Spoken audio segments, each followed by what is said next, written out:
Batu Gede Malang. Di sini saya akan melakukan penyuluhan terhadap keluarga Bapak. Dan kebetulan Bapaknya di sini lansia.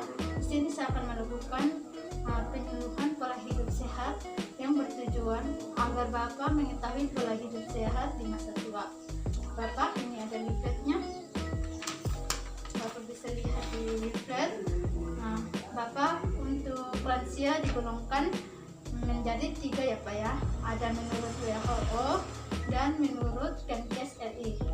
Yang pertama ada yang namanya usia elderly, itu sekitar 60 tahun sampai 75 tahun ya Pak ya. Yang kedua ada old, usia 76 tahun sampai 90 tahun. Terus very old, usia yang lebih dari 90 tahun. Kalau menurut Kemenkes tadi itu ada namanya usia pra, yaitu sekitar umur 45 sampai 59 tahun. Ada dan lanjut usia 60 tahun sampai 69 tahun. Dan ada juga yang namanya lanjut usia risiko tinggi, terlebih dari 70 tahun. Kalau boleh tahu Bapak sudah umur berapa? 61 tahun Bu.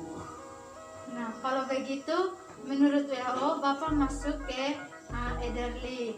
Nah, kalau menurut Kemenkes yaitu Bapak sudah masuk ke lanjut usia ya Pak ya. Pak, di sini ada ciri-ciri lansia sehat. Yang pertama, tidak bergantung kepada orang lain. Jadi Bapak masih melakukan semuanya sendiri. Terus yang kedua ada aktivitas hidup sehari-hari yang masih penuh. Jadi Bapak tiap hari itu masih kegiatannya atau bersosialisasi. Terus juga yang ketiga perubahan dalam tubuh manusia ketika Bapak ada di proses menua. Jadi yang pertama kulitnya masih lebih tipis dan tidak elastis atau biasa disebut dengan keriput ya Pak ya. Iya. Dan yang kedua rambut rontok dan biasanya warnanya berubah menjadi lebih putih. Terus jumlah dan fungsi ototnya juga berkurang. Dari yang muda biasanya ototnya lebih menyusut atau lebih kecil. Terus yang keempat ada namanya arterial sklerosis atau kekakuan pembuluh darah. Dan yang terakhir juga kalau Bapak sering dengar osteoporosis itu tulang-tulangnya keropos. Terus selanjutnya ada yang namanya faktor-faktor mempengaruhi pola hidup sehat pada lansia ya Pak ya. Di sini Bapak bisa lihat yang pertama mengurangi konsumsi gula. Kalau boleh Bapak mengurangi konsumsi gula kalau sudah lanjut usia. Biasanya harus mengkonsumsi gula tuh dikurangi ya Pak ya. Iya Bu ya. Biar Bapak waktu usia tuanya tidak mengalami yang namanya diabetes mellitus atau obesitas. Ya. Terus membatasi makanan yang mengandung lemak. Kalau bisa makanan yang berlemak itu dihindari ya Pak ya. Iya. Kalau mau sedikit saja ya Pak ya. Terus banyak makan sayur dan buah-buahan. Karena sayur dan buah-buahan itu sumber vitamin Pak. Kalau bisa sudah makan sayur, terus nanti siang makan buah-buahan ya Pak ya. Iya Bu. Terus jangan lupa kontrol tekanan darah. Kalau bisa minimal sebulan sekali. Tapi lebih baik sebulan 2 kali ya Pak ya, atau 3 kali mengontrol tekanan darahnya. Terus Bapak juga harus menghentikan merokok dan tidak minum alkohol ya Pak ya. Iya Bu. Kalau boleh tahu Bapak merokok atau tidak? Tidak Bu. Baik Pak, Bapaknya tidak merokok. Kalau begitu Bapak sudah menghindari ya Pak ya. Terus juga harus aktif dalam organisasi atau melakukan sosial atau bersosialisasi ke kerabat tetangga. Bapak juga harus jalan-jalan atau kalau Bapak punya hobi lakukan hobinya ya Pak ya. Iya. Terus Bapak juga harus menghindari stres ya Pak ya.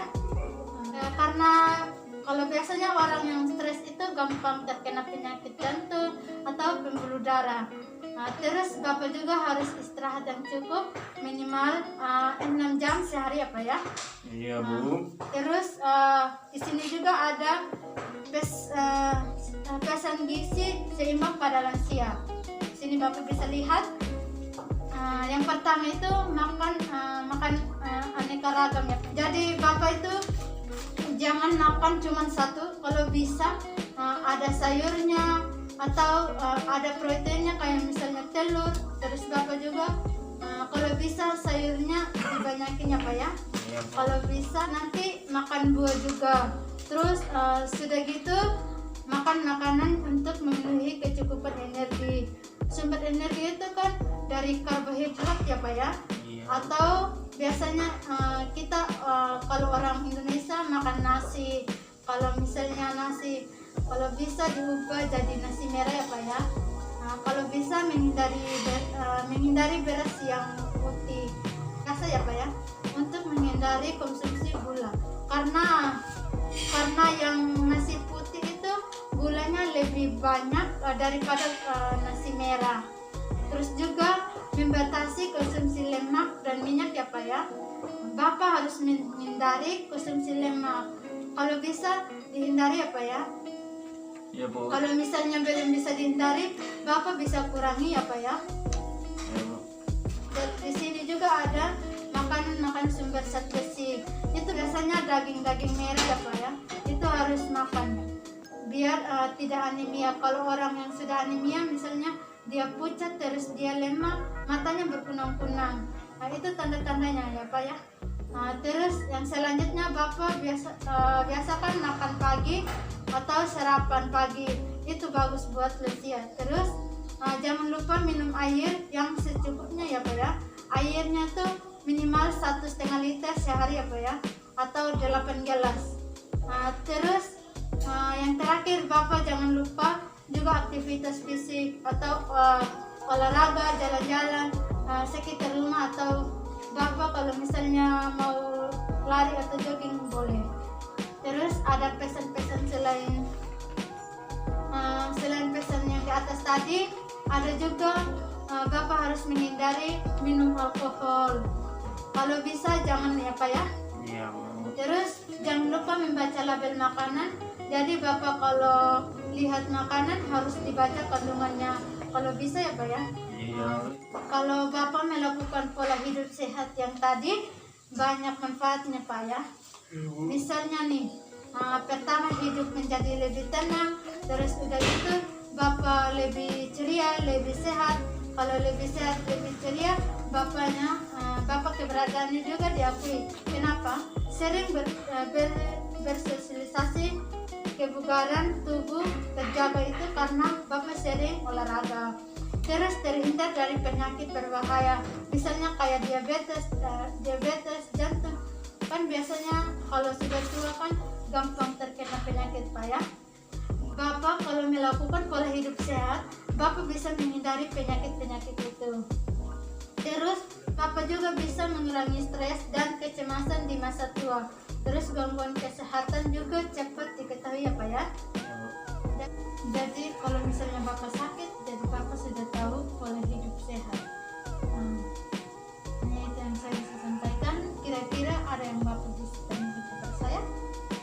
Bu, kalau saya mengalami musibah yang menyedihkan begitu, terus gimana caranya untuk menjaga pola hidup saya agar lebih sehat begitu? Baik Pak, kalau misalnya Bapak stres atau terkena masalah, Bapak kan tinggal sama keluarga. Kalau bisa, Bapak bicarakan masalah Bapak kepada keluarganya atau ceritakan masalahnya. Siapa tahu keluarganya memberi masukan atau tidak memberi masukan, tetapi Bapak kan tidak menyimpannya sendiri.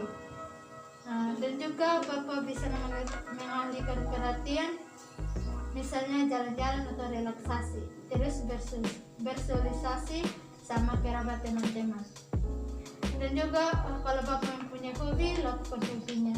Jadi Bapak jadi bapak misalnya ada masalah terus ngobrol sama atau mengalihkan perhatian, jadi stresnya menurun atau bisa mengatasi masalah bapak.